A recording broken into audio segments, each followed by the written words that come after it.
Ladies and gentlemen, if you could please take your seats. There is translation available. The two languages of the conference will be English and Portuguese. We will start in just a minute.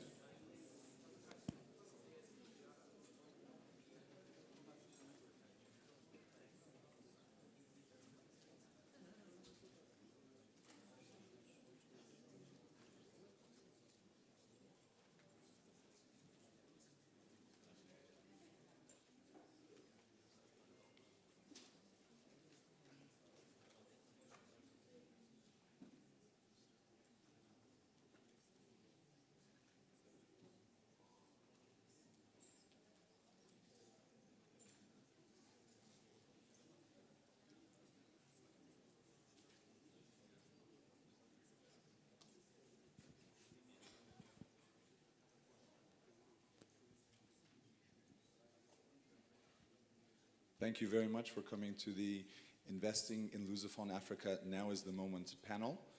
If we could ask, please, Dr. Mateus Magala, the Vice President of the African Development Bank, to make the first opening remarks. Thank you very much.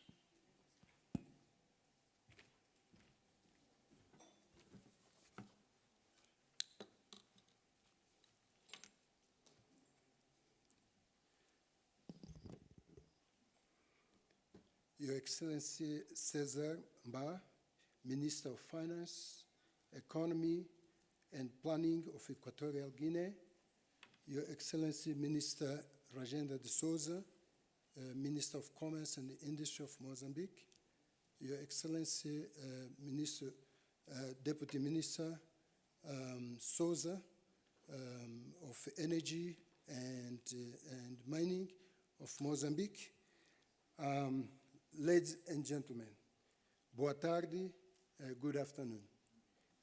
A year ago, in this very venue, the African Development Bank, Portugal, and 6 PALOP countries, namely Angola, Cape Verde, Equatorial Guinea, Guinea-Bissau, Mozambique, and São Tomé and Príncipe, joined forces and signed the Lusophone Africa Development Finance Compact.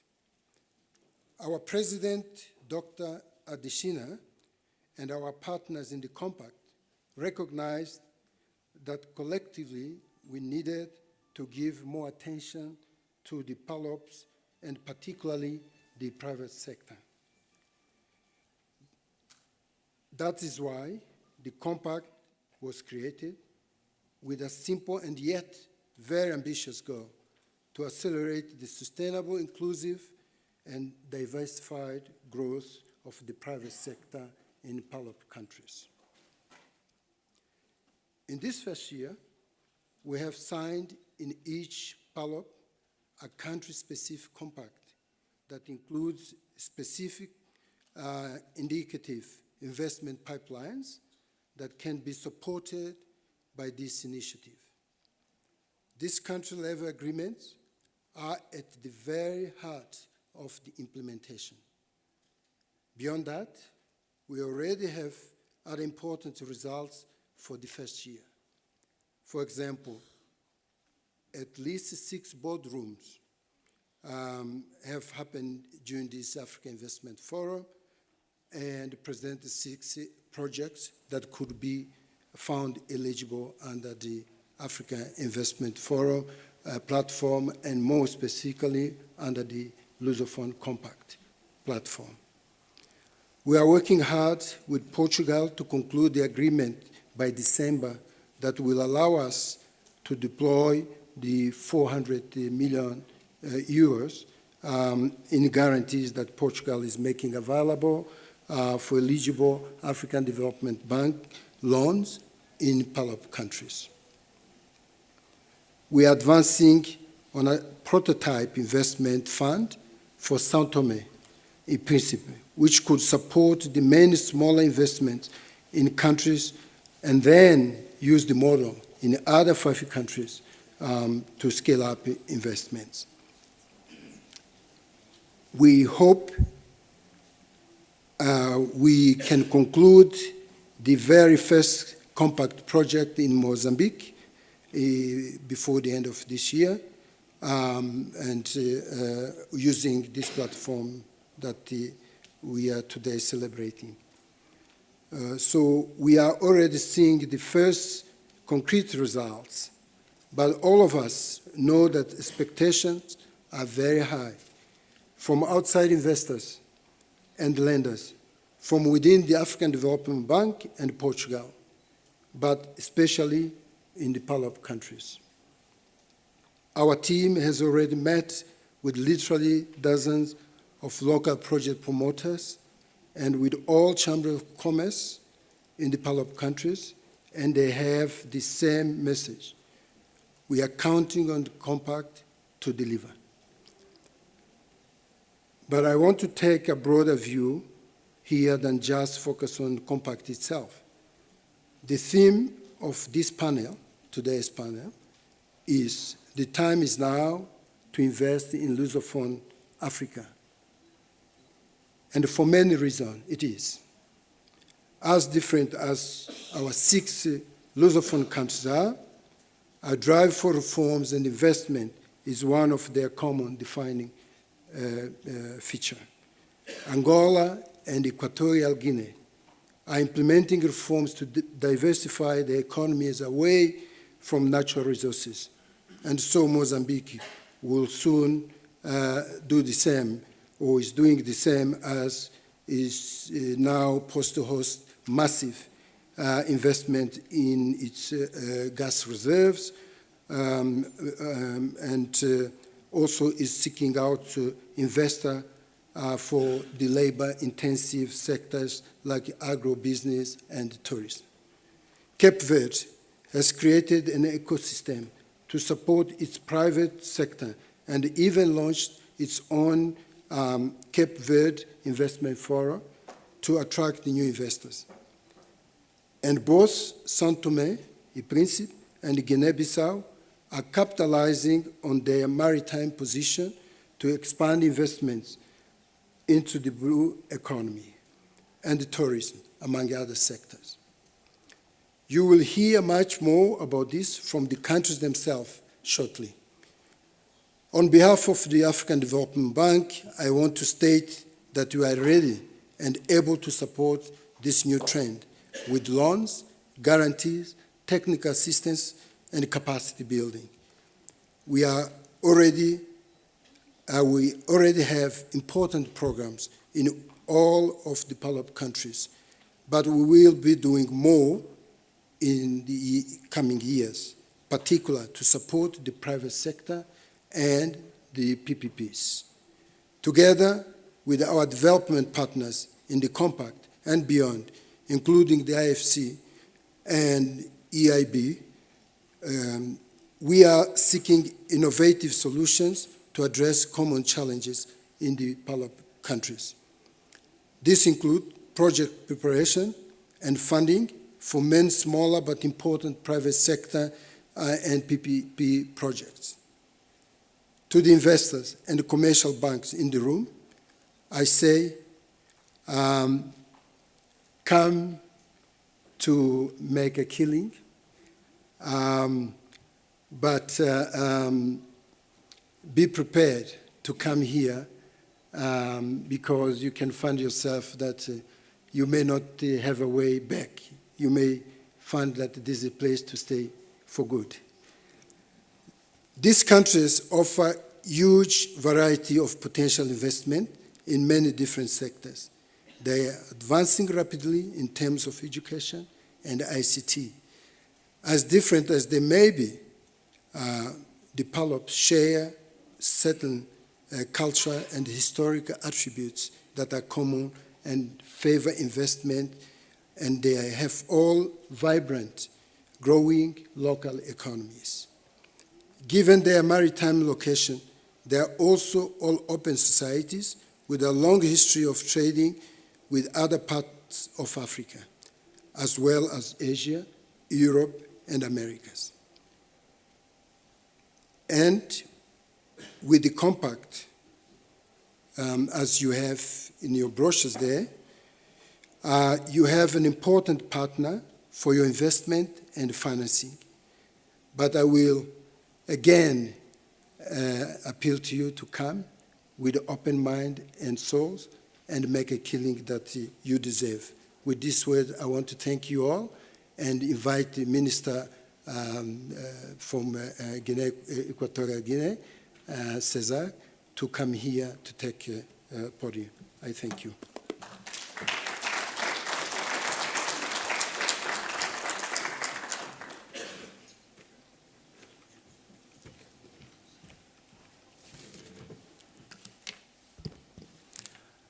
Minister da Souza, Deputy Minister Souza, Vice President Magala, all protocol observed. Ladies and gentlemen, it's a real pleasure for me to be here this afternoon to speak, to talk to you about the business opportunities that are today in the Lusophone, African Lusophone countries. Normally, I will speak in a very informal way because I think this is a conversation. I'm not giving a lecture. Let me start by saying something. The Lusophone, the African Lusophone countries, they are connected by historic features. We all know that. And what we're trying to do in this community is to lean on those historic features to work together to move forward. Our countries, I think Vice President Magala mentioned all of them. We are diverse. We have different realities, as you all know. Our economic structures are different. They are not the same. But we want to rely on the existing bonds, what unite the Lusophone, the African Lusophone countries. And we are trying to work together because, as many other African countries, we have the same goal. We want to achieve the SDGs, we want to achieve the Agenda Africa 2063, and of course, we want to leapfrog in the fourth industrial revolution. That's why we are together. We use the story as a platform to work together and build a community. Now, a couple of months ago, Dr. Adesina, the president of the African Development Bank, came to Equatorial Guinea to assess the readiness of Equatorial Guinea to host the annual meeting of the AFDB. And we made like a scheduled program for him. We took him to a place that we call Tech Campus. Many young guys, girls, boys, programming, coding, doing very good things. And today, the speech that Dr. Adesina gave to these kids still resonates in our mind. He said to those kids, when you go to a bank, the bank will see risk, will see lack of skills. They will not see the girls or the boys that can really move Africa forward. They will not see the girls and boys that can elevate our continent, the boys and girls that can really take Africa in the path we want. They will see risk, they will see lack of capacity. So the Lusophone Compact, it is very important because it's addressing these challenges, this reality. That's why the Lusophone Compact for us, it is very important in Equatorial Guinea because we speak about private sector engagement, we speak about attracting investors, but we most of the time do not pay enough attention on those who are supposed to be the entrepreneurs, those that are supposed to take our countries, our continent to the next level. And the Lusophone Compact is here to address this need, to give these young guys, these kids, these women, these entrepreneurs, the facility, the ability to be able to do business. That's why I was very proud when a couple of months, something ago, Equatorial Guinea we signed the memorandum of understanding of this Lusophone Compact. Now, I have also to speak to you as investors, people that are willing to do business in our sub-region, people that are looking for opportunities. And if I was an investor, I'm not, I'm Minister of Finance, I will make it very simple. I will look at the regulatory framework, the legal infrastructure, how is it in the sub-region? I will look at the workforce. Do they have enough workforce? Can they perform? Do I have to bring people from Malaysia or, I don't know, Madagascar or Chile to be able to run my business? And I will look about connectivity. When I say connectivity, I mean infrastructures, I mean numeric infrastructures, I mean everything. If the country is connected to the market. When you look at the Lusophone speaking African Lusophone country today, you will see that the trend, it's very positive. The legal infrastructures is being enhanced. It's being shaped in a way that it can be attractive for investors. The workforce is there, we know that, but we are also paying significant attention to harness this human capital, to make them able to really, really fit the needs of the business people. When you look at connectivity, infrastructures, roads, ports, airports, internet, of course, you have the African Development Bank and the job that is doing in this continent with his high priorities. And you know the attention that the AFDB is paying on connecting this continent, our countries. So I can say to you, as investors and people that are seeking opportunities in our region, that everything, the trend is positive. Things are being handled in a very good way. The legal infrastructures is being amended, is being enhanced in a way that it can be attractive. The workforce is there. We are paying significant attention so this human capital can fit, can be able to address, to fulfill the expectation of the business people. And of course, infrastructures are being developed. So you have a variety of reasons to come to our sub-region, to come to our countries, to come to our community. But most of all, you have the commitment of our state, of our community, to move forward, to move Africa forward. And you have also the African Development Bank, which is supporting our community through mechanisms like the Lusophone Compact and the whole continent. So you might have a lot of excuses, you might have many stereotypes, but look at the reality, look at the trend. Don't pay attention on the headline, look at the trend. The trend is positive. We are moving forward. So with that, I thank you very much for your attention, and I'm looking forward to see you in Equatorial Guinea, Sao Tome, Angola, Mozambique, Guinea-Bissau, in all of our countries. We think we are very nice people. We treat people very well, and we believe if you come to our countries, you will make business. Your business will be profitable, but you will also engage with really good human beings. Thank you very much.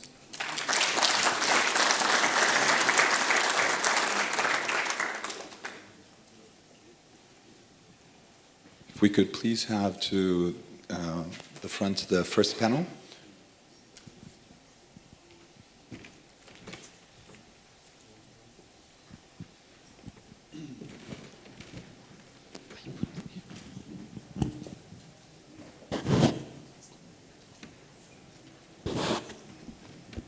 It's on. Your Excellencies, ladies and gentlemen, good afternoon. Boa tarde. Buenas tardes. It's a great pleasure to be here. My name is Sergio Pimenta. I am the IFC Vice President for Africa and the Middle East, and I'm very grateful to the African Development Bank for inviting me to moderate the first session of this panel. I'm here with a very distinguished three panelists that I will introduce in a few minutes. But I just want to say it's a great honor and pleasure to be here and to moderate this session, and really to echo, and I hope you'll hear it from the panelists, what the two introductory remarks from both Minister Abogo and Vice President Magala really highlighted, that the moment for Lusophone Africa is now. And this is the moment where we have to look at what is happening in those countries, what is changing, and what are the opportunities that we can all seize to support the development of those countries. To animate this discussion, I'm very honored to be on stage with three very distinguished guests, and so let me introduce, starting from your right. On the far right of the panel, we have Dr. Lourenço Sambo, who's the Executive Director of Mozambique's Agency for Promotion of Investments and Exports, and which aims to facilitate increased investments and trade with the country while enabling its small businesses to engage on both. To his left, we have, no, to his right, to your left, I always get this wrong, sorry. We're very honored to have Dr. Adalgisa Vaz, who's the president of Cabo Verde's Pro Capital, a publicly owned venture capital company that aims to boost the creation and development of Cape Verdean companies with a special focus on small businesses. And last but not least, to my left, we have Dr. Daniel Santos, who's the executive president of Banco Millennium Atlântico, a leading bank in Angola that is focused on growing financial inclusion and support for small businesses. So we have three representatives of three different countries among the Lusophone countries, and they will, of course, give us their views on how we see the investment climate in those countries and more generally. And to kick off the conversation, I would maybe start with Dr. Adalgisa, if you allow me. I wanted to ask you a little bit in the case of Cabo Verde, how do you see the business environment and how do you see the unique and important opportunities for the audience to look at investments in the country? So if you may start. Thank you. Muito obrigada. Thank you. The promotion of private investment in Portugal is not just mere rhetoric, is our own development option included in the Sustainable Development Strategic Plan. The topic today is very timely because this is the right moment for private investment in Cape Verde at a stage when government wishes to shorten the public sector to give the way to the private sector to lead economic growth. Government wishes to become the facilitator and create a business environment that should focus on the basic activities of promotion, development of health and education, and lead the private sector lead economic growth. In this respect, the government defined in the strategic plan several platforms, and the government wishes that Cape Verde should become a platform country and attract investors so that they can kick off to regional and international markets the Cape Verde is a member of, and to take advantage of the facilities of investment and export into these markets. Cape Verde right now has great potential in investment in green economy, in digital economy, in orange economy, such as creative industries. We have already created conditions in the island of Salt to create an airline hub. And as I've mentioned, this is the right moment. Government launched a privatization program for 23 public companies in water and sanitation sector, pharmaceutical industry. It will also enter into agreements, concession agreements for airport activities, handling activities, also in ports, ICT sector. This is the right moment to invest in Cape Verde.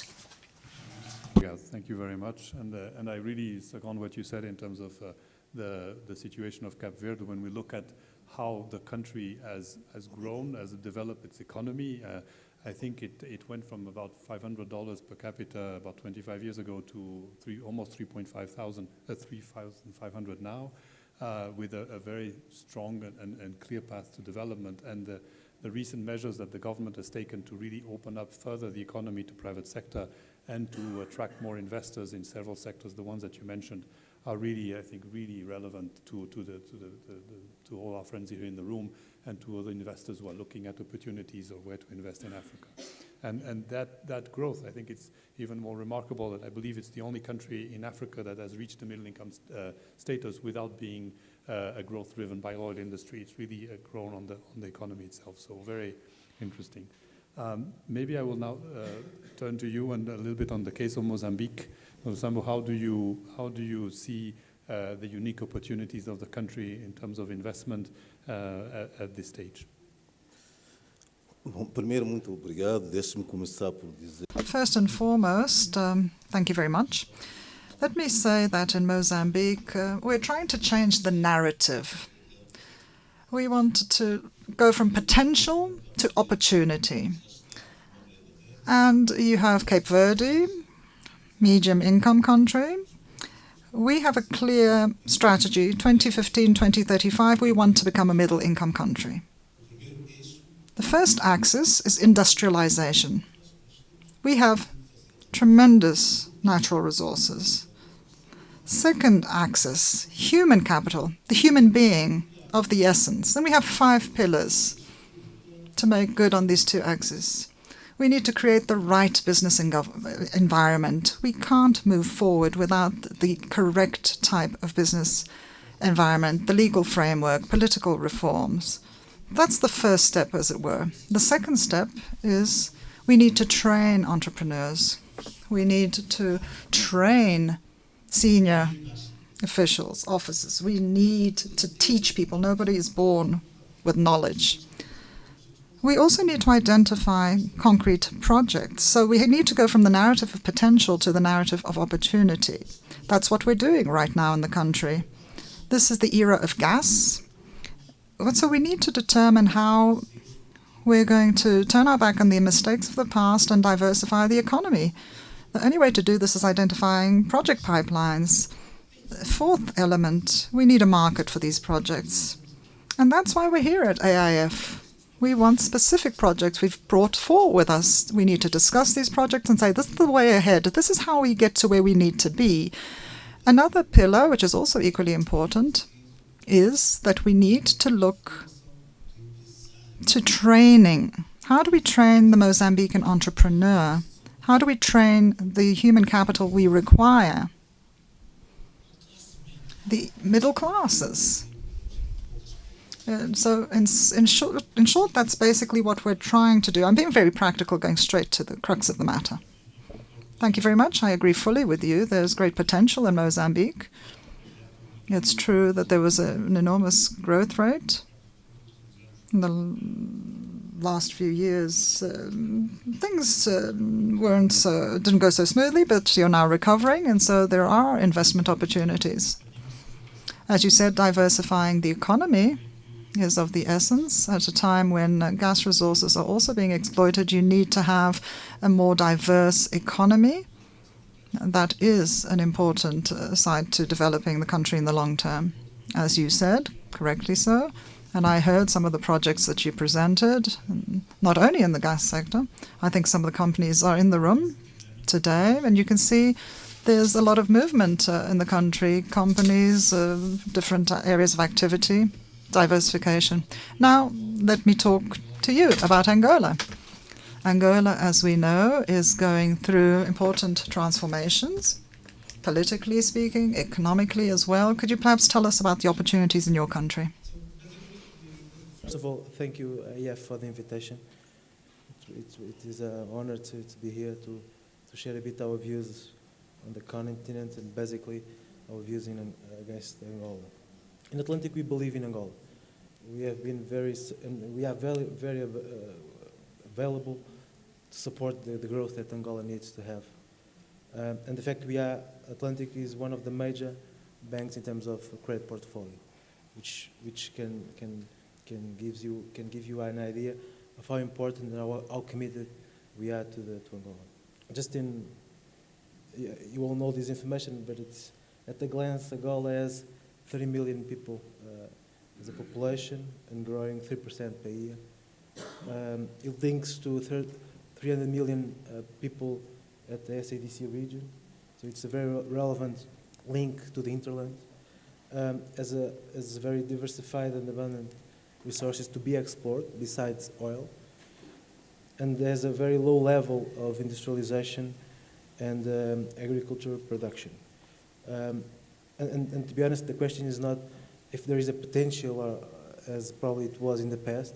The question is, in fact, if it's or not, as is the question of this panel, the time to capture this potential. The potential is there. Up to now, the incentives in Angola were very focused to using the revenues from the oil sector to basically import. And Angola has two very different segments, which is the oil-linked companies and population, and the non-oil. And these two segments are very, very different. And probably we need that the one which is not the oil-linked segment to be finally invested and be called to action for the future. So the question to the investors that are in this room is how we can capture this potential. And now that the incentives from the oil are not there as they were in the past, how can this potential be captured? The government in the last 2 years are fully aware of this need. It's public. The many changes that probably we will have the opportunity to speak later that Angola overcome in the last years. So the government is fully committed to have a proper ecosystem to boost the economic diversification that the country needs. And we have two different, I'll say, type of opportunities. The major opportunities, structural investments in roads, ports, energy, trains, the basic of the economy, which is still to be done. And then you have the investments to explore the other resources beside oil, which are plenty of, yet to be explored properly. Also, agriculture and industrialization. The fact is that basically, in very simple terms, Angola imports everything that it needs for the day-to-day. And this to be changed needs to have a lot of investment to employ people.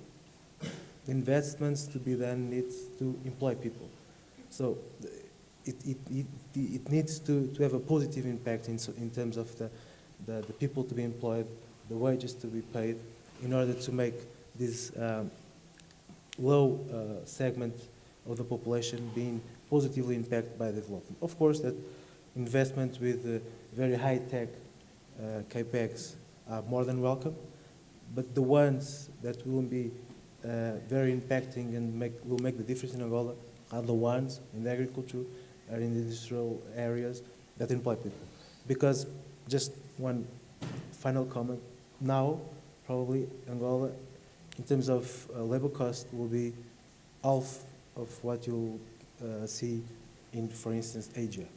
So what you would expect is, this is the sweet spot in terms of bringing investments, industrial or agricultural investment, that will employ people and that will enable these people, the human capital, which is the most relevant asset that Angola has, to have a better living and to develop and grow the country. Thank you very much, Daniel. I think you touched on important topics. You mentioned the question of the human capital. Lorenzo also mentioned that. I think when we look at the potential of those countries in terms of a young population and the ability of them to contribute to the economy, Angola is one of those countries that we need to really look at how we can help increase skills. I mean, I think it's true across Africa and including the Lusophone countries. But Angola has also the third highest growth rate, demographic growth rate in Africa. So it's a population that is growing very fast. And that creates also more young people coming to the labor market. So we need to think how we're going to create employment. Yeah. And I agree with you that in the past, a lot of focus on oil industry, and there's almost like two countries coexisting. And the opportunities on I would say, the real country, the real economy of the agribusiness, agricultural side, the industry side is really very strong. And that's why, of course, on the IFC side, we're very happy to partner with you and with others in Angola and support smaller and medium companies. And by the way, I will take advantage that I have the mic to mention that IFC just opened its office in Luanda. I was very happy to be there on Friday to the opening of our office in Luanda. So it's great to have a presence on the ground to be able to support companies there. And we have to keep also in mind that Angola is the third largest economy in Africa. So it is a very sizable market that we can all find interesting opportunities. I'd like to maybe discuss a little bit about the compact that led by the African Development Bank and the benefits that it can bring to the countries in the 6 Lusophone countries. So maybe, Dr. Vash, what do you see in terms of the positive impact that the compact can have on Cabo Verde? Maybe you could comment on that. Well, there's no doubt whatsoever that the compact will tap into the entrepreneurial spirit of the country, and it will also send the right message to the business environment. Our operators now know that there are solutions for their projects, for the initiatives they have in mind in terms of investment. This is of the essence. They need to feel that there is the right business environment in place, and the compact, in this particular instance, provides for that. It can help the country mobilize foreign investment, strengthen local businesses so that they can slot into the value chain in private business sectors, tourism, for example. We have the all-inclusive option right now. There is no national ability to tap into the whole of the hotel chain, but our entrepreneurs can now seek to enter value chains in a number of different sectors, from blue economy to tourism specifically. These are very interesting specific examples that apply to Cabo Verde, but I believe may also apply elsewhere in other Lusophone compact countries. I think this is a good example of how the compact will have significant impact on the continent. Perhaps you, Mr. Santos, can now tell us how you believe you'll be able to support development in Mozambique and the investors that seek opportunities in the country. Well, that's a very interesting question. My boss is sitting in the room. That's the Minister for Industry and Commerce, so I have to be very positive in my outlook. No, APX focuses on 4 different areas. We need to make business easier. We want to be facilitators. We need to support investors, help them find partners, help them find a way to carry out their business, and this is extremely important. The second aspect that I will underscore is promotion, proactive promotion, domestically and also outside the country, investment. We want people to realize that Mozambique is what the minister calls it, a young girl with blue eyes. We also have the special economic zones. So in addition to investment, we have areas where there is rapid development potential. What are these areas? These are areas where there are no infrastructures at present. And as Ms. Vaj was saying, if we look at the compact from the side of supply and demand, the compact will help us, above all, improve infrastructure on the side of demand and supply, but also on the side of demand, the market. The Lusophone market, CPLP, this is a big market. We don't just look at the region, we look at the whole vaster market, which is the CPLP. So for us, APX, we're an agency that helps investors. We advise the government in terms of investment. We also reach out to the private sector, helping them in terms of exports. When we talk about economic zones, special economic zones, our aim, of course, is to increase our exports. If we want to add value, we can't continue to export raw materials in our Lusophone countries. Our role as an agency, given the role we have, is that we need to find added value to export.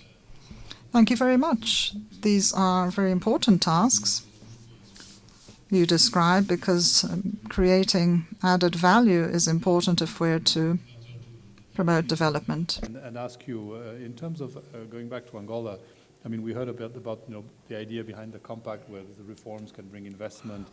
We also heard from Lorenzo how some of the agencies are supporting the development of investment and trade in Mozambique. In the case of Angola, the government has taken a certain number of measures and reforms in the last year that are really encouraging private sector to come in and participate in the economy.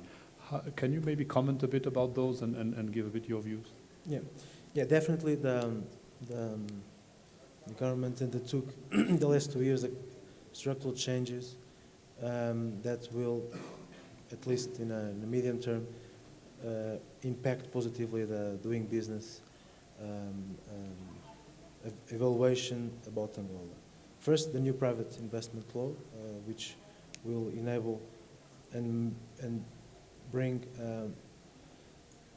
in a more easy way international investors to invest in Angola in terms of needs to have a local partner, as well as the amount of minimum capital to be invested. Also, the promotion of credit from the commercial banks to the economy. There was also a business competition law. A couple of fiscal incentives are set up by the local agency to promote investment and exports for specific products and for specific locations. Is public. The privatization process is undergoing with a big set of companies to be privatized. Also, the banking system is through a major adjustment, and we will probably see a relevant consolidation process to happen in the financial sector in Angola in the years to come. And of course, there is a macroeconomic adjustment implemented by the central bank with the floating of the currency, the evaluation that happened, the liberalization of access to dollars, that will, of course, we are still in the transition process, so that this transition process impacted a lot the people, is impacting a lot the people. The country the day-to-day is hard for the average Angolan. But the idea is that in medium term, the country will be more competitive and able to attract better investments that will make the people, the life of the Angolan people better also. Thank you very much, and thanks for mentioning these different reforms and measures that have been taken. I think they all fit within the National Development Plan for 2018-22 that the government has put together, and it is a journey, and we can see, you were mentioning it yourself, in the life of, in the daily life of people of Angola. It is difficult. I mean, the country is going through difficult times right now, but there's adjustments that are taking place that will create an environment, and is creating an environment that will, on the medium term, lead to better conditions of life for everyone. As a multilateral institution, I mean, IFC, together with our sister institution, the World Bank, we are stepping up our operations in Angola to support. The African Development Bank is doing the same. I think as private sector representatives, I think it's also part of things that you should be doing in terms of contributing to the development of the country by investing and bringing the knowledge, bringing the capital, bringing the innovation that is needed in the country. it is part. I mean, I think when we look at the development challenges that all countries face in Africa and in other emerging markets, we all know that governments alone will not get to the results. So we do need to bring in private sector, and we are here to support you when you invest in countries like Angola, and of course Mozambique, Cape Verde, and the other countries of the Lusophone Compact. I know that we're getting towards the end of our panel, and I wanted to give an opportunity to the audience if you have questions for the panelists. What I would ask you to do is, if you can, of course, introduce yourselves and do ask a question. I would rather have questions for the panelists than long presentations from members of the audience. I'm just saying this in case somebody has that idea in mind. It never happens, but it maybe in some panels, but not at AIF. AIF, it's been very well organized. So please just raise your hand. We're a bit blind with the lights, but if anyone would like to mention something, they have microphones. So thank you. So I speak in English. I suppose you are in short time. So I'm Henrique Nunes. I'm an entrepreneur in Angola. I know that in New York, AFDB says that $7,000 million to $700 million to Angola, and this for private investment, public investment. How is the funds that is announced in New York during the conversation with Angola, that the 700 billion is disposable for the private sector or for public sector or both, who generates these amounts? And when we speak about the Lusophone Compact, BAD 2 weeks ago says, we don't know in Angola, we are waiting for Portugal decisions how it runs.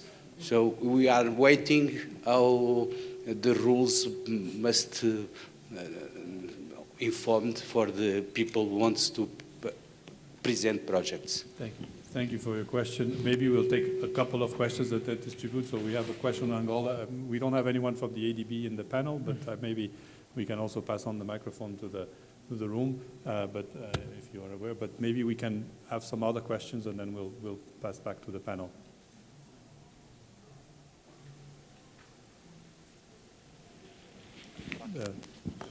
Oh, you'll answer that question? Okay.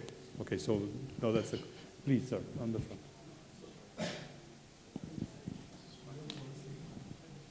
The mic is... Do you want to answer? Okay, Joseph, if you might answer. Thank you very much. Good afternoon. I would just like to say, with regards to the $700 million loan, first of all, I'm Joseph Ribeiro, country manager for the ADB in Angola.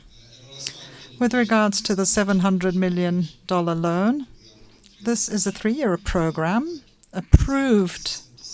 We have $165 million for this year. The remainder is to be approved in 2020 and 2021. As to the compact, we've identified a number of projects, 8 to 10 projects that we're currently assessing.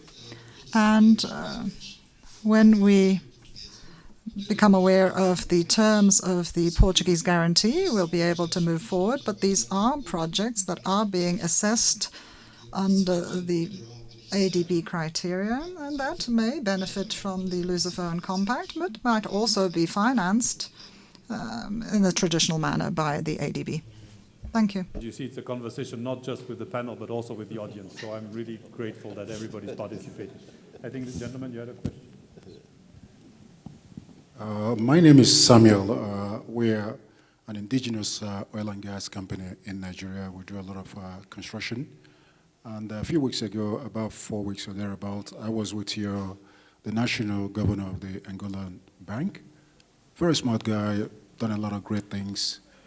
But I just wanted to ask you, coming here today, looking at the sort of interest that we get when we sit down with key lenders, you know, investors that are excited to come into your country to help make changes, you know, create jobs and reduce poverty. Do you have access to bankable projects, 2, 3, that we can take home and go and knock on the doors of the investors? And also the same thing goes to Honorable Minister, your Honorable Minister Gabriela. We sit with him at the OPEC, a very nice guy. I love him. Is there any way that you have projects that we can take today so that when I speak to him on the phone or send WhatsApp to him and I say, hey, Honorable, I got a project to go and work for you. Thank you. Vou responder então. Yeah, that was a very good question because I forgot to state the following. Of course, that the conditions for investment are not made by decree. Of course, that helps to improve the context for the investment to happen. And of course, that we all, the ecosystem of investment in Angola, we need to do better, meaning the commercial banks, meaning the sponsors, meaning the human capital that needs to be improved. So the government defined relevant incentives for the banks to put money in the economy, to provide credit, provide loans to the economy. And one of the first questions, one of the first issues that we always find hard to solve is actually having projects that are, you have a relevant, you have a symmetric information when it comes to invest, if you are an outside investors to Angola. So the commercial banks need to be more bold and be more available to provide and to assume exposure to the projects. You have issues about have enough sponsors with enough know-how, with enough capital to set up a project, because probably full debt projects are not bankable, and so it's not very easy to get. But our feeling is that in the last year or so, we are starting to see investors that were local and international investors, the majority that had already exposure to the country, that are now trying to focus their investment and their exposure to Angola not to import things, but to produce things locally. And we have a couple of good projects to present you. Atlantic is a commercial bank, but with a very strong investment banking team, and we are very committed to try to match the interest of the international investors and try to support our clients to structure bankable projects. So you nailed in terms of the question you've made. And just make the final comment and to say publicly that we are very honored to have the support of IFC with a senior loan of $50 million to support the SMEs into promote inclusion. And also IFC is supporting us, making our internal process to provide credit to this segment better and more aligned with what they see in other markets. So we are doing our part to be better exposed to SMEs specifically in this part. So yes, we have projects, but it's probably one of the major issues in Angola, which is having sizable projects with bankable structure to attract investors like yourself. Thank you, Daniel. Lorenzo, do you want to add something? So, Yeah. and maybe since we have no, quickly, as the ADB Vice President pointed out in his opening remark regarding Cape Verde, the government also is promoting investment forum in the country to match the funding needs of local companies. And we have a platform also in which we register all these projects. And we have also created Cape Verde Investment Forum, which set up a team to follow up this project and also give all the support up to the closing of the deal. Thank you. Samuel, it's very easy. If you don't get this project in Angola and Cabo Verde, please just come to Mozambique because let's answer the question. We do have a bankable project, please. I'm here with the banks, with the bankers. The banking ecosystem in Mozambique is paving all this way. So, my brother, don't worry. If you don't get them, then come to Mozambique, easy. So I would just add to that. I mean, I really like just 1 second, if you don't mind. If you don't mind, I'll just finish my comment.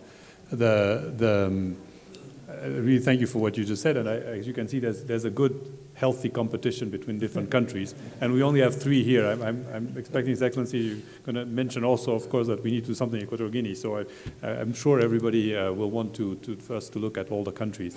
But one point that I think is important, what you said, is that when we look at Africa, particularly investors coming from outside of Africa, but also, I mean, coming from within Africa, from one country to another. We often hear the need for more bankable projects, right? And I really want to salute the African Development Bank for organizing the EAFs, because it's exactly that idea of saying, how do we stimulate the creation of bankable projects? I mean, on the IFC side, we put together a strategy a couple of years ago, working together with the World Bank, that is called Creating Markets, Creating Opportunities. It's exactly the same logic. What we do is that when we identify that there's a development gap or there's a development need somewhere, we say, okay, what will it take to bring in private sector investors to help fill up this gap and contribute? And so that, I think it's a trend that you'll see from a lot of multilaterals, and we getting more and more engaged in upstream activities very early on, so trying to say, how do we develop a certain industry? How do we develop a certain sector?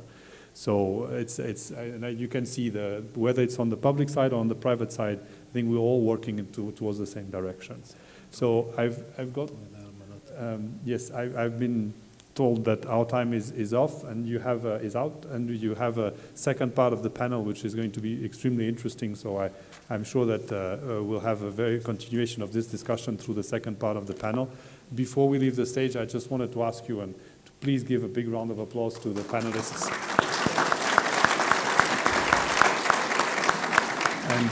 And thank you very much for listening to us, and muito obrigado.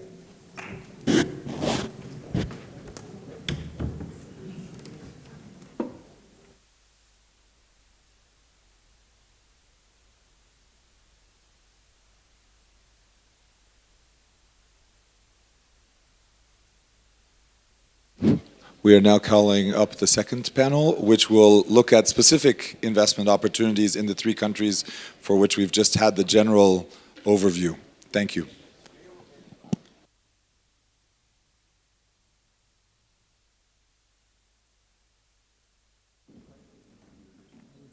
So good afternoon to everybody. I think now we have just half an hour for this part, so let's try to start.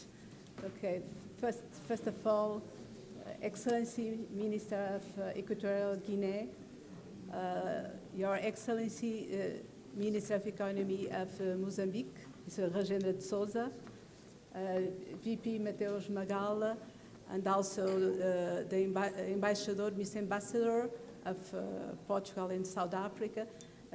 Thank you everybody for listening to us. It is a pleasure to be here. I'm CEO of SOFIT.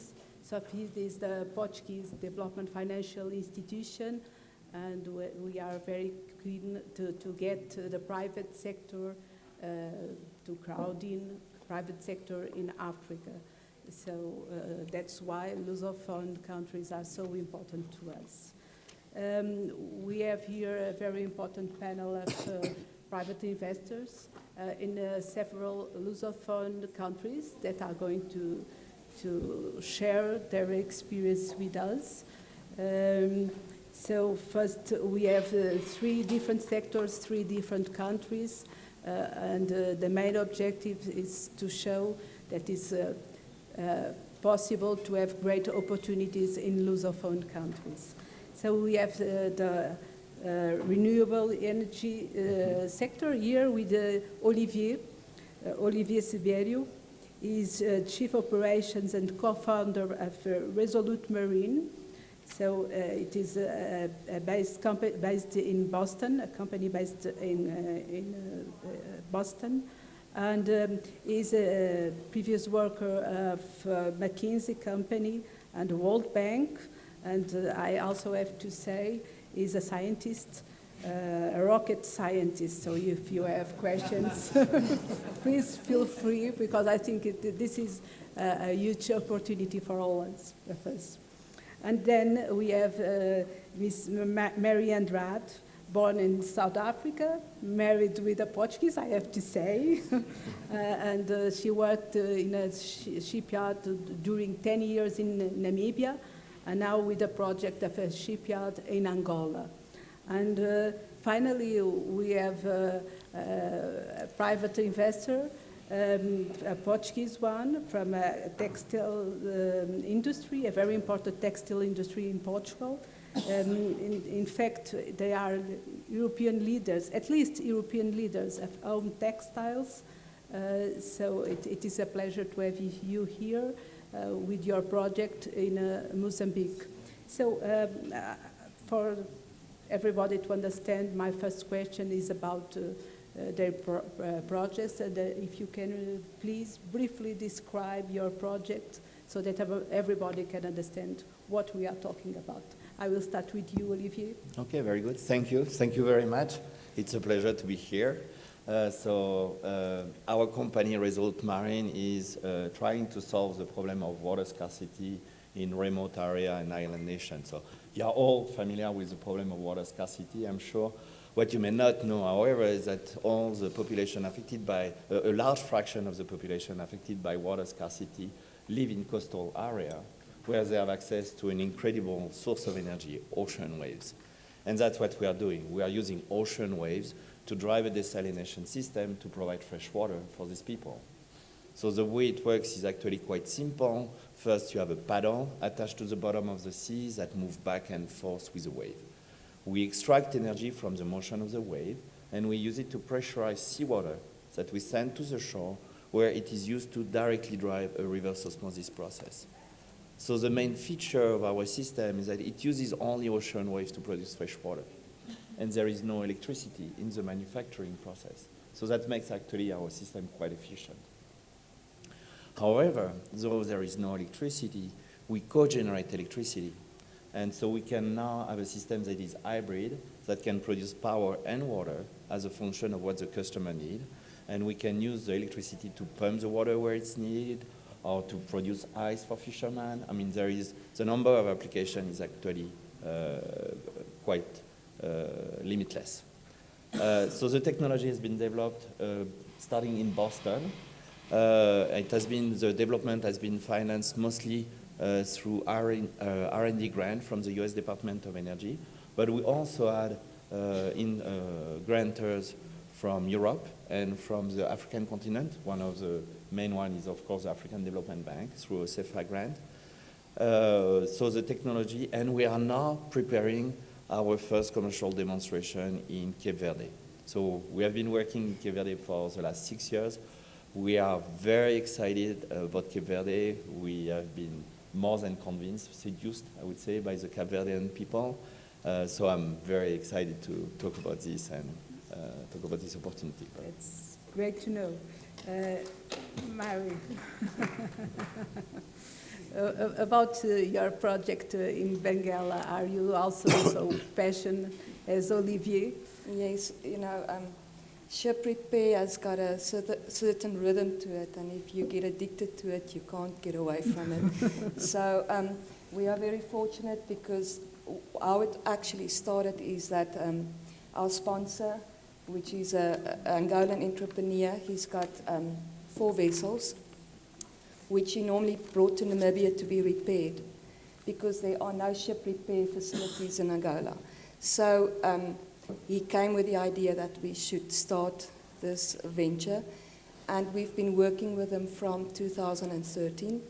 And now we're at a stage where we already secured the land. We've got a bankable feasibility model on the table, a PIM. We've got all the geomorphological studies done. We've We've secured the first part of the equity, but now we're looking for somebody to lend us the money. So what it would mean to the region where we go, it's in the south of Bengala. It's called Bayafarta. It's a fishing community. It's a phased project, so there would be a first phase, a second phase, and a third phase. And people that are not familiar with ship repair, it's the same as taking your car to the garage to be repaired, but these are all floating assets. So you will bring your vessel in, it would be dry docked, and it would then be repaired by the workers in that community. What the first phase would cost us 43 million, which we already got 50% equity of it, and we need the other 50%, which is 21.5 million. The second phase, and it entails a Panamax dock, and it would take up some space on land as well, where we will have the other infrastructure. The second phase would be a Suezmax dock, which is in length 300 meters, in width around 60 to 80 meters. It depends on where you buy it. And it would entail that you could be able to service the floating assets like the FPSOs that's mainly working in Angola. The fact that we're looking at this project and why it's so viable for us is that the area is it's perfect. You don't have to do any dredging. We've got 2 bathymetric surveys that we already done, and there's no dredging to be done, and the whole shipyard is a floating concept. So you can change the models around. You can. It's also a way of de-risking the project for any investor, so that if you have to sell, it's very easy to pick up your asset and take it elsewhere. Currently in Angola, all the vessels have to leave Angola to be repaired either in South Africa, in Namibia, in Europe, and it's not feasible in the end because that also drives up the production cost of oil for Angola. So if we can get this project started, it will also do a lot for the local community, which is a fishing community. We will have, at the end of stage 3, which will then include a floating pier, which is 300 meters, for more alongside repairs. It will include 650 direct labourers permanently employed by the yard. We will also be we will actually do a lot for the social community because we will be going to schools, educating. We will have a training centre for the workers at the yard. There would be transfer of skills from various countries of Europe. And for me, a very passionate thing is also promoting females in this industry, because what we've seen in Namibia, our best welders were females, the carpenters were females, we had female electricians, we had a project manager that ran the repairs of the vessel that were female. So if you look at that, this is a very good way of empowering women as well in the shipyard. It's a really impact project. Yes. Okay. So now I will switch to Portuguese, if you don't mind. Para aqui, para o meu amigo José Pinheiro. Let me speak in Portuguese now. José Pinheiro is a true investor and also someone who is passionate about what he does, and he likes to speak. Mundo Têxtil é uma importante.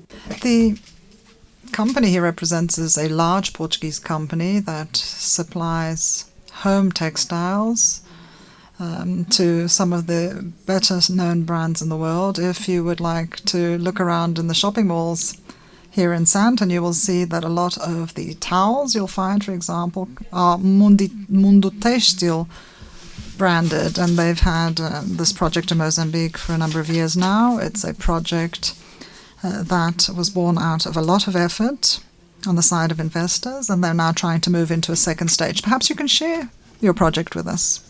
Thank you very much. I'll try to be as succinct as possible. I'm going to tell you about the textile industry in Portugal. The textile industry in Portugal in 2018 exported 4.8 billion euros. In 2019, we expect 5.2 billion euros. For a country the size of Portugal, this is significant amounts. If you compare this with the industry worldwide, we're not doing too badly. There are operators in this field that are much larger, of course. But within the textile industry, if we look at the subsector of home textiles, bathroom, tableware, etc., we already are the 5th largest exporter worldwide, and 1/3 of total production in Europe is ours. So for home textiles, we're well known in terms of quality and price as well, not just volume. In the last few years, the last 40 years, and I know I'm already veering off at a tangent, but it's important to know what we're talking about. This is a 3rd-generation company. My children are already working in the company. So we're talking about knowledge being passed down through the generations. I've worked in the international arena for 40 years. So over the last 4 decades, we've seen the textile industry change in Europe and the US.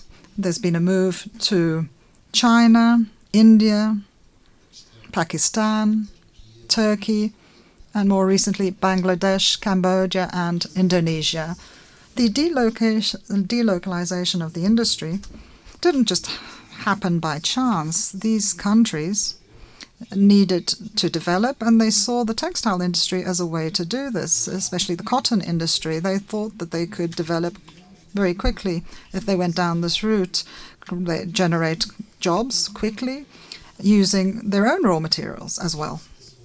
Now, what happened in India, in my opinion, the last 4 decades, of course, this is my own personal geopolitical vision, I think what has happened over the last 40 years will also now move to Africa. It's the natural progression of things. Now, let me tell you about our project. We're at the top of the quality and price chain.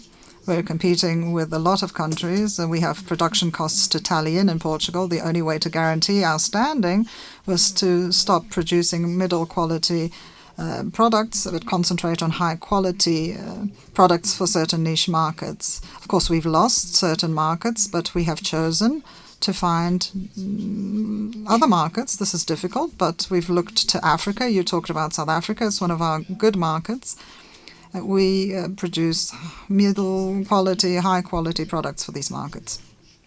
In the last decade, our clients started to see that the world's panorama was changing, and there was a demand for another type of production in the field of textiles to do with sustainability, certification, organic production. And so the large operators worldwide, Zara, Marks & Spencer, among others, started looking to us and saying, you need to control the value chain. You need to go out into the field and go to the source of cotton. There's no cotton in Portugal. So 10, 15 years ago, very naturally, 2 companies in Portugal came together. My associate is in the room as well. He's very well known in sportswear, also supplies to some of the best brands in the world. And so we came together and we began with the cotton crop angle. We invested in a factory, cotton factory. We were given the Xai-Xai region as an area of influence by the government of Mozambique, and that's where we started to produce cotton, working with farmers, producing cotton. And in 2012, we came up with a project that we presented to the Mozambican government. It's called a project that goes from the field to the shelves of this world. So we wanted to place our product in stores, going from the field to the store. Mozambique has tradition. It has produced cotton for a long while, proximity to markets that are growing. It is in the CPLP, so there are market niches of great potential. Their product is good quality product, but our products will also now find niche markets, luxury segments in Africa. So it's a win-win situation for all involved. We have invested in Mozambique around 30 million euros of our own funds. 72 million is the total value of the project we're involved in. That's the cotton farming and also preparation of the cotton. We also have a factory with a 12-ton capacity, that's daily, which is already quite significant. We're exporting to South Africa as well. They have a very strong textile industry, so that's remarkable. And of course, South Africa aims to protect its own industries, so there are duties to consider. Imports of cotton from Asia and other countries have 15% duties to them. From Mozambique, it's 0. So we have an opportunity right here to tap into this market. If we look at the final product, so towels and clothes in the future, duties are 30% for Asian countries, 22% for Europe. So we believe ours is a good project. We're in the right place, and we hope that we'll be able to crowd in investment for the next stage of the project. We want equity. That's what we're looking for. Thank you. Again, for you. Why? I know Cape Verde quite well, and it's a wonderful country, full of opportunities. But why such an innovative startup as you have? Why should Cape Verde a Lusophone country? Okay, very good. And I already give you the second question, so that it will be more easier. What kind of impact do you expect in the Cape Verde economy from your project? Okay. So I'm glad that you started with I know Cape Verde, because I mean, a lot of people, when they present Cape Verde, directly talk about, how the country is stable and the money currency is pegged and lack of corruption. So these are all good aspects, but many people here can talk about that. So I want to switch about my selfish reason about why Cape Verde. So the first reason why Cape Verde is very selfish is it's a perfect epitome of the problem that we are trying to solve. So we are trying to solve water scarcity in island nation. Cape Verde is one of the driest countries in the planet. It has no river, very limited rain, very limited aquifer, and already most of the water is desalinated. But because Cape Verde has no endogenous source of energy, Cape Verde has to import all the oil to drive the diesel generators that will be then used to drive this desalination system. And as a result, the cost of water in Cape Verde is one of the most expensive. So we choose Cape Verde out of a selfish interest to say, let's find a place in the world where we could bring a new technology that is not going to be perfect, but that could achieve economical sustainability very quickly. And that would be our way to convince investors that we have a case here to start developing our technology where you could make profit rather quickly, and then we can expand beyond Cape Verde. At what time is the boardroom tomorrow? So in case there are potential investors. Yes, well, one of the things that I appreciate the most about our participation to the African Investment Forum is actually our ability to present our project to a boardroom tomorrow, boardroom number 5, 8 a.m. It's early, but we'll provide coffee, I'm sure. So yes, so before answering the impact, I want to do a segue on that, if you don't mind, because I think what is very important is that we are based in the US, and if we position ourselves as an American company trying to go to Cape Verde, we have to convince investors about why Cape Verde, why water, why wave energy. And so our job becomes trying to convince people of, there is no risk, it's okay, you can do it, while if we actually try to position ourselves as more of a Cape Verdean company, trying to build a community of organization that will benefit from our project, now we can turn to tomorrow to investors and basically say, look, there is this technology that has been developed in the US that is ready for a grab. So why don't you take ownership of this technology and bring it to Cape Verde now so that we have you don't have to invest all the money that has been already invested, but please do invest, because this has a potential not only for Cape Verde, but for the whole continent of providing water to population. So now to answer your second question, if I try to go fast. So what is the impact of our solution in Cape Verde? So you have to imagine that the size of our system is like what we call medium scales desalination. So the smallest system can produce 500 cubic meter per day of fresh water. That's enough to cover the need of 6,000 people. An average would have 4,000 cubic meters. So we are talking about relatively large community of 40,000, 50,000 people. So it's a large amount of water. So from the moment you start to produce a large amount of water, then actually you start to generate other impact beyond just producing water. So I already talked about the fact that if we were to produce water using waves, then we can actually displace diesel generator. So this has an impact on the environment because now you don't have carbon emission. It has an impact also on the import in the country because 10% of the energy imported is actually used for desalination. And now if you reach a scale where you produce enough water, the cost of water that we believe is already at a third of a cost currently existing. So we already produce a very cheap water, but if you scale that up, you can produce water for other applications such as agriculture. And so if Cape Verde, which has a very fertile land, could access water to develop its agriculture, now Cape Verde can be autonomous in terms of food production and also reduce its import in terms of food.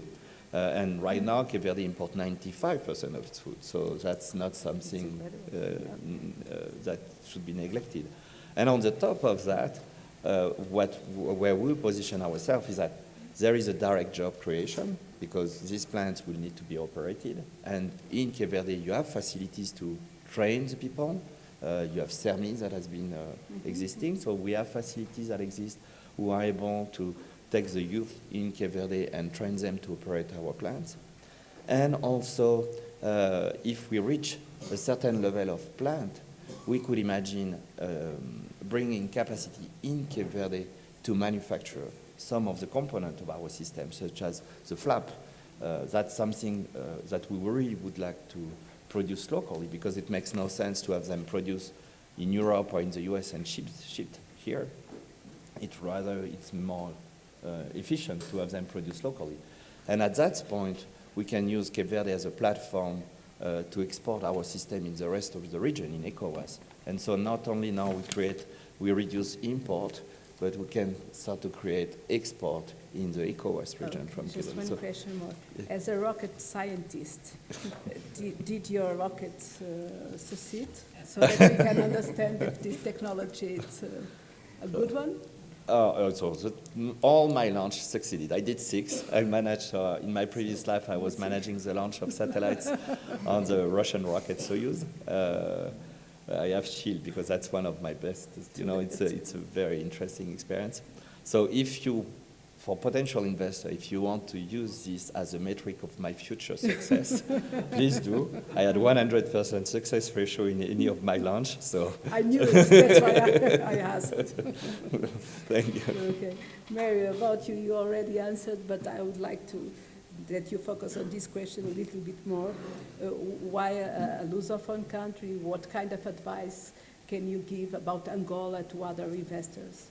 Okay. Well, why Angola? For me, it's if you look at the map of Africa and you look at the amount of shipyards we've got in Africa, it's very limited.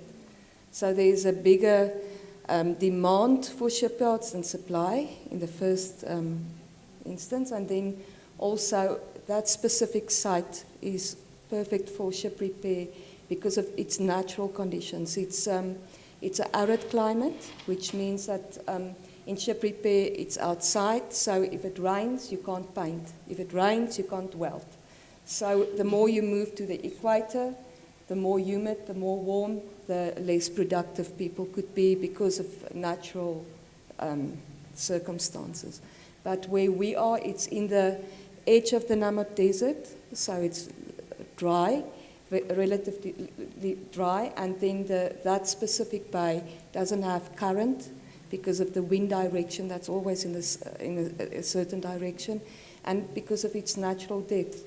What I can say about investment in Angola, I think people are starting to believe more in Angola. I think people are getting ready to invest in Angola. It's difficult for people to invest in a greenfields project because they first want you to succeed in something. That's why we started with the first phase already and trying to limit it to not be really a greenfields project, but more a brownfields project.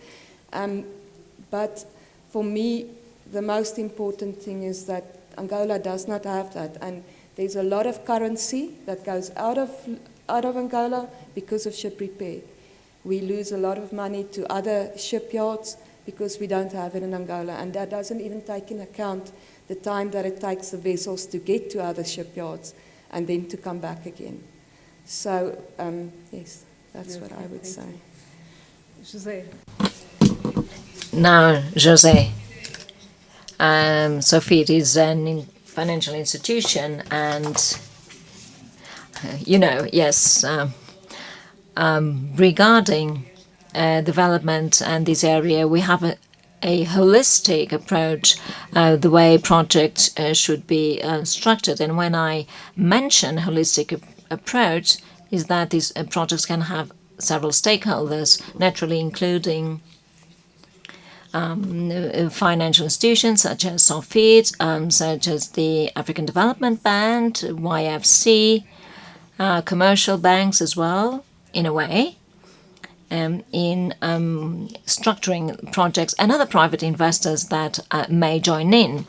Now, looking at this whole scenario and bearing in mind that you have your own boardroom session, what would be the ideal outcome of MCM project?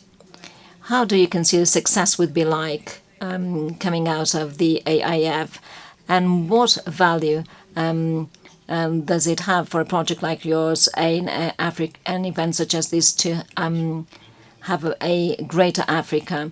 I'm going to talk about the project a little bit. We have 3 stages. The first was cotton, the second was the spinning mill, and the third, the dyeing of cotton and the actual making of clothes. So we designed it in such a way that all the different stages would be profitable. If we had just limited our activities to cotton in our we would use cotton for our industries in Portugal. But the target for cotton in Mozambique is certification. Our mill is the only mill in Africa with the 3 important certifications in cotton: the GOTS, Global Organic Trading Standards, BCI, Better Cotton Initiative, and Clear Cotton Made in Africa, which is a very important brand, which has signed last week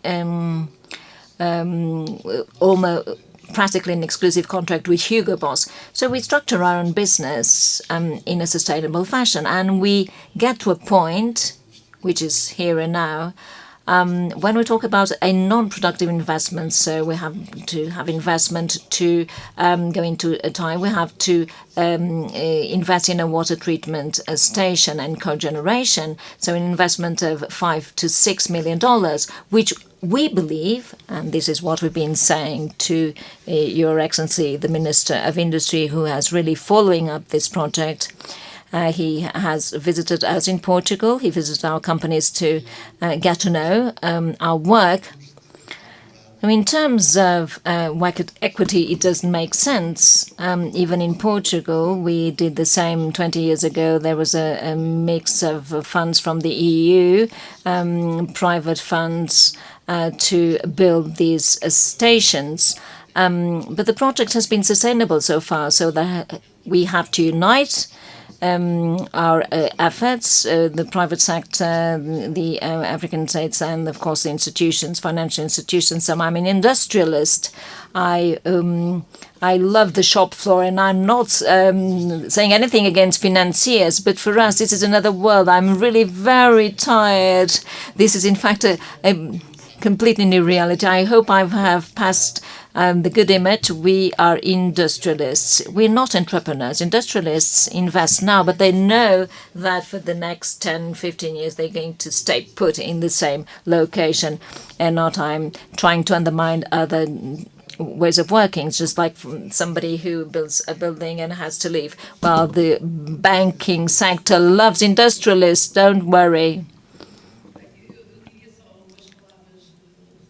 Final words regarding Lusophone Compact and this great initiative which has brought on board several governments here at the AIF. And let me say that regarding the Portuguese government, there's an innovation is to add on to is a possible guarantee of the Portuguese government to the African Development Bank to support these projects. And we've heard many times during the day there is funding, and we just lack some risk mitigators and states guaranteeing the risk, which is paramount for private investors feel this trust to invest in this project. So the Portuguese state has stepped in. It's a new instrument which is currently being structured, but by 2020 I'm sure that there will be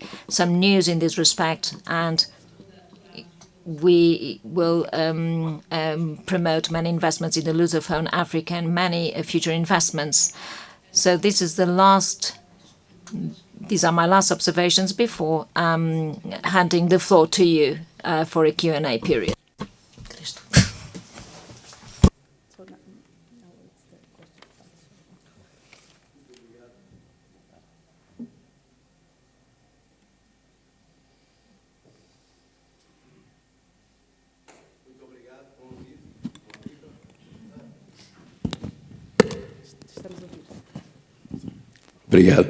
Thank you very much.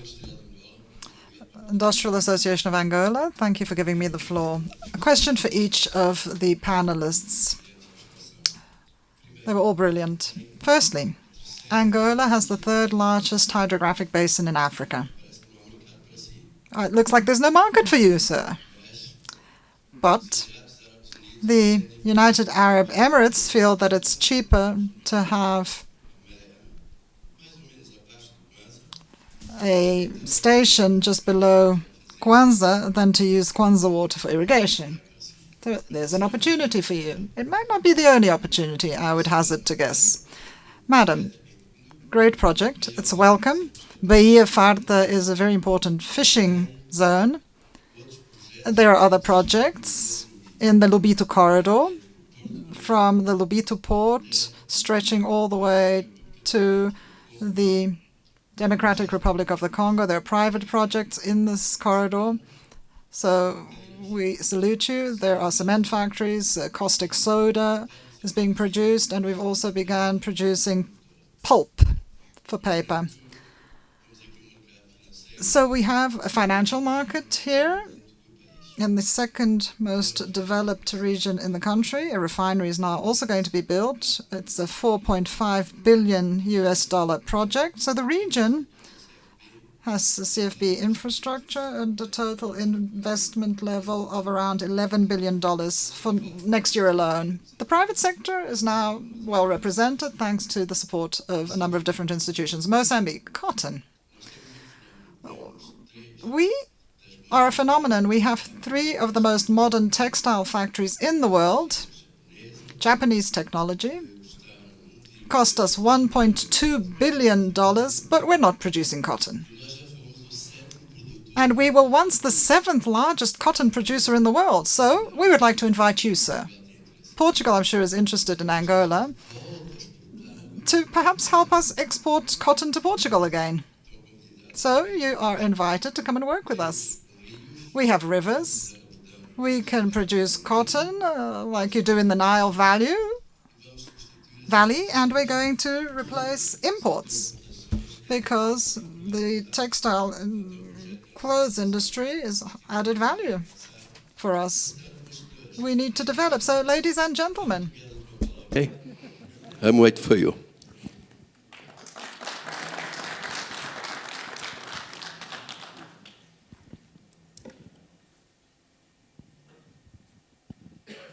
So we'll take the 2 questions more, and then we'll have to finish.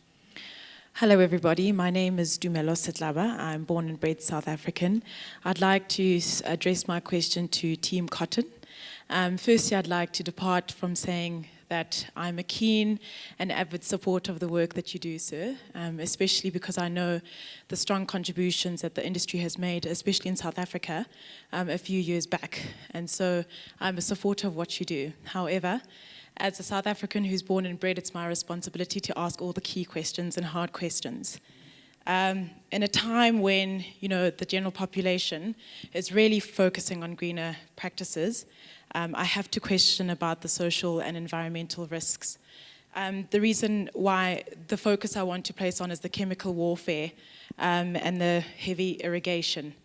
The reason why I think this is important is because even though only 2.5% of the world's agricultural land is used for cotton, it consumes 16% of all the insecticides and 6.8% of all herbicides used worldwide, which is intensive. As well as the fact that without the right practices, smaller farmers in smaller developing areas, without the right practices, do face quite severe health issues.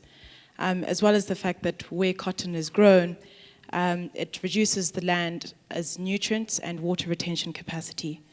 So I suppose my question is, on a scale of 1 to 10, how much can we really say it's sustainable, and are there perhaps other avenues and other crops that we could also explore in the time being while we build our industry?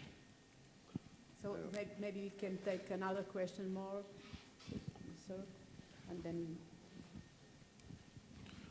My good friend over there from Mozambique or Angola, the gentleman over there with the gray hair, Angola, he's making a case for Angola. And I can tell you a very beautiful story. Nigeria, a population of over 200 million people, one of the largest economy in Africa. I can tell you, Nigerians do serious business. I'm inviting all of you, if you need help from the government, we will help you. If you need a partnership with the local people, we will partner with you. Come to Nigeria and make more money that will help create jobs and reduce poverty. All of you are welcome to Nigeria. Nigerians, we love fashion. Our women are very beautiful people, and they love fashion. Come to Nigeria. Nigeria, a population of over 200 million people, we only have less than 5,000 capacity of production. We need energy. Bring your technology to us, and we will honor you. Madam, you look beautiful. Come to Nigeria and make more money. Thank you. Thank you. Okay, José, just for... Market in Angola is also as Nigeria. You know that? I tell you why. Because our neighbor is RDC and Zambia. So we'll have 200 million consumers as you. We are together, okay? Okay. Okay, please, José. I'm going to address immediately to this question about cotton sustainability because it's a big thing on our project, and I think you will understand immediately what we are talking about. When we said that we are in Mozambique, because our first aim is to reach cotton production. That was our first aim. And then control the value chain. That's the dreaming or the dream of any industrial is that transforms things, is to go up to the source of material. That's one thing. The second thing is we come because the big brands, all the big brands in the world, and I believe now all the world, 10 years ago was the big brands, but now all the kids, everybody is worried about sustainability. But 10 years ago, the brands saw that. and asked us, we need certification. We need better cotton initiatives. We need global organic trading standards, not using chemicals that harass the land. And that, so there is a lot of work being done on the last 10 years, 15 years on that. Mundo Têxtil and our project in Mozambique, Crispim Abreu, we are on that chain. We are on the top of the pyramid, and we expect to contribute to environmental better circumstances. That's one thing. The other thing is cotton itself. In fact, if cotton, and there are several examples in the world of bad policies in producing cotton, okay? There are several examples. But it can be sustainable. You have to understand one thing. Let's go to Mozambique. Mozambique, cotton in Mozambique is grown on the way that is called fomento. There are huge areas given for the major players to intervene. And those players, they are obliged to go to the farmers locally and work with them. Give them seeds, give them formation, the technology, and later, in April, May, 4 months later, the government and the associations make one price, and that intervention is obliged to go there and buy the cotton. That cotton, that money that we, the intervenients on this area, pay to the work, to the farmers, represents 32% of their income. Because in a matter of fact, in remote Mozambique and in other countries, in East Africa and overall Africa, it's the only money they see, because the rest they produce, they will exchange. So cotton is very important. So what we need and what we are doing with this Better Cotton Initiative, for instance, I will advise you to go to this website. It's Aid by Trade Foundation. This is a gentleman in Germany, which is one of the biggest and richest guys of Germany, that believes in one thing, that Africa needs to industrialize, and the fastest way to do that is through cotton and textile industry. Aid by Trade Foundation. Go to the internet, watch that website. Thank you, José. We have to finish there. Grande aplauso aqui para os oradores. Please put your hands together for the speakers. All excellent. Thank you.